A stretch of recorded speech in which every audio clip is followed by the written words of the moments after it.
I do have half a history degree, that's absolutely true. I spent half of my time at university studying history. What did you do the other half of your time, Nish? I imagine you were captain of the school's kissing team.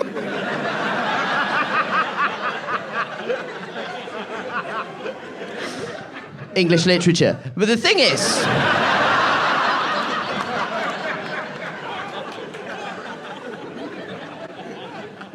the period that I spent studying history has... I respect you, brother. Because what I like about that's kind of my favourite response you could get as a comedian, is someone who just keeps laughing, even after everyone else has finished. Because what I like about that is you're like, you may well be done with that, but I still need a little more time.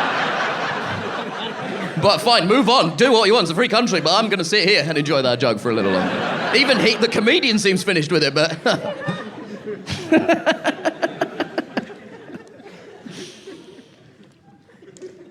The period that I spent studying history has left me with a residual appreciation for the discipline. I love history.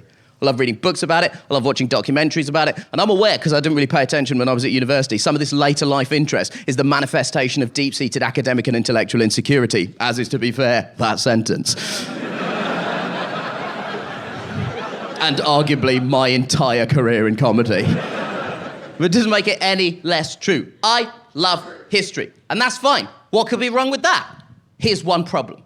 Here's another thing that I love, guys. Britain. I love Britain. And I know that is a difficult thing to say right now, because we are going through something of a spicy period. It's a spicy period right now. You know how I know it's a spicy period? There's people living in this country that would genuinely object to it being described as spicy. That's how you know. That's how you know that you are in a real jalfrezi of an epoch.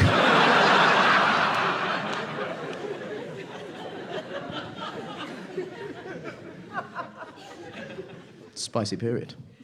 But what can I do? There's so much I love about this country. There's so much I'm proud of. The NHS, the Beatles, the slightly hostile tone we take with each other when we meet for the first time, for some reason. The weather. I love the weather. I love the fact that September through November, I leave my house every day wearing sunglasses and a raincoat. I think that's exciting. But here's the problem. If you like Britain and you like history,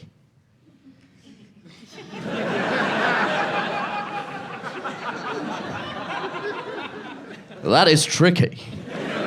Because British history is complicated. And when I say complicated, I mean fucking awful. So bad. We are responsible for so much of the terrible shit that has happened in the world. The basic lesson of history is this. If you lived in a country that wasn't Britain and you saw a British person walking down the road and the year was between 1500 and about 1978, you were fucked, mate. You were about to lose all your shit. It was about to go out the window and in through a British window. And then once we'd stolen it, we did weird shit with it. Like the Koh-i-Noor diamond, we stole that from the Indian subcontinent, smashed it up and put a piece in the Queen Mother's crown. That is weird. Imagine how angry you'd be if someone robbed you and you knew they'd done it and the next day you saw them walking down the street wearing your flat screen as a hat. You'd be livid.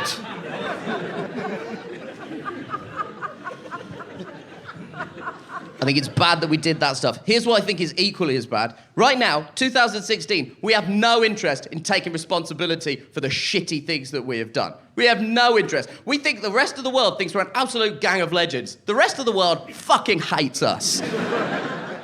Recently, YouGov published a poll that showed that 44% of people living in Britain think that the British Empire was good for the countries it occupied. Worse than that, a couple of years ago, David Cameron met the Jamaican Prime Minister, and she said, will Britain ever be apologising for its role in the slave trade? And he and all of us were like, no. No, we will not be. That wasn't us. We've all seen the films, 12 Years a Slave. They were all American. So how can it be? I know Sherlock was in it, but he was playing an American.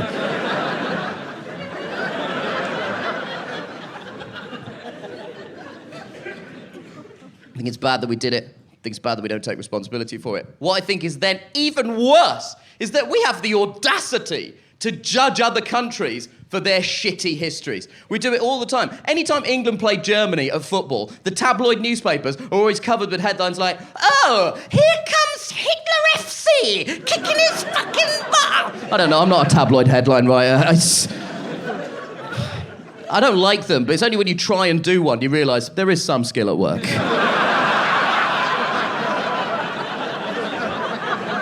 They're getting something done, you know?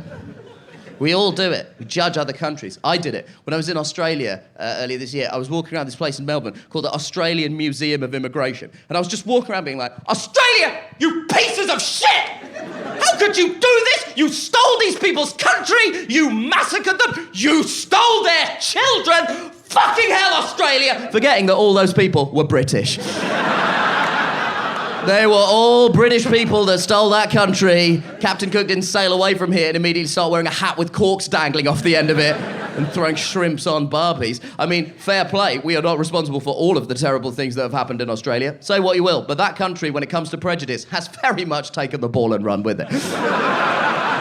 They are showing some real initiative. Think of it this way. Racism is like cricket. It was invented here, but perfected in Australia.